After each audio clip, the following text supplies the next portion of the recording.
Browns finishing up preparations for the Ravens, Mary Kay, and Myles Garrett, well, like he likes to do on Fridays, gave us a pretty juicy quote today. Tell us what he had to say.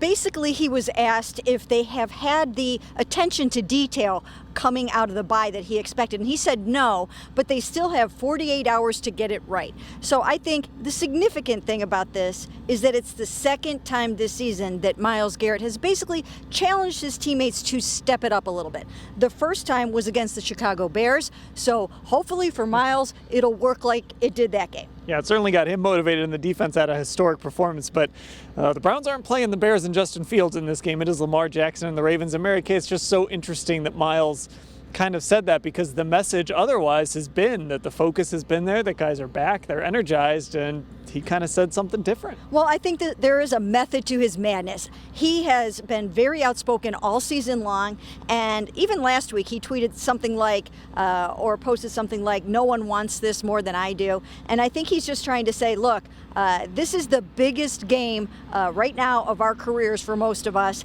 and we really need to bring it, and it's basically a must-win football game. Now, some other news today: David Njoku will not play, Jamie Gillan will not play, Anthony Walker Jr. will not play in this game. They are all on the reserve COVID-19 list. I mean, you've been saying there was a chance, a slim chance that maybe David Njoku could go, but unfortunately it's not going to happen. So how do the Browns replace this? Yeah, you know what? I think this is tough. The Browns really right now, once Odell Beckham Jr. left, really had two other really sort of legitimate deep downfield threats, and that's Anthony Schwartz, who's out with a concussion, and David Njoku, who's now out on COVID-19 reserve. So I think that's a big loss in that respect, and also from the standpoint of trying to play 13 personnel or 3 tight end sets, which they love to do. It's what they excel at, and that also helps them block and chip those rushers coming off with their challenged tackles right now. So I think this really hurts. I mean, he leads them in receptions, in receiving yards, in touchdown receptions. This is going to be hard to overcome. And of course, they did add a punter. I actually wrote Britton Colquitt earlier, right before we came out here. It is not Britton Colquitt, it is Dustin Colquitt, his brother who kicked in Kansas City for so long.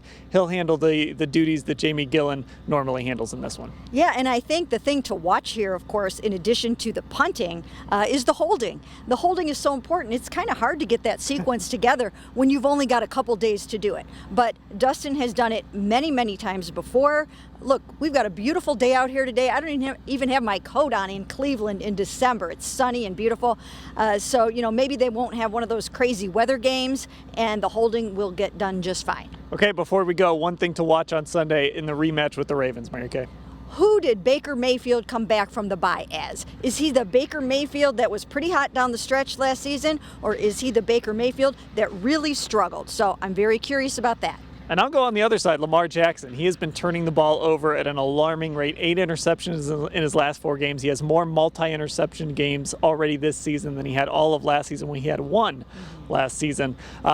Something is not right with Lamar Jackson. Does it get right on Sunday, or can the Browns continue to take advantage of him turning the football over? Whatever happens, we will cover it. It's all at cleveland.com/Browns.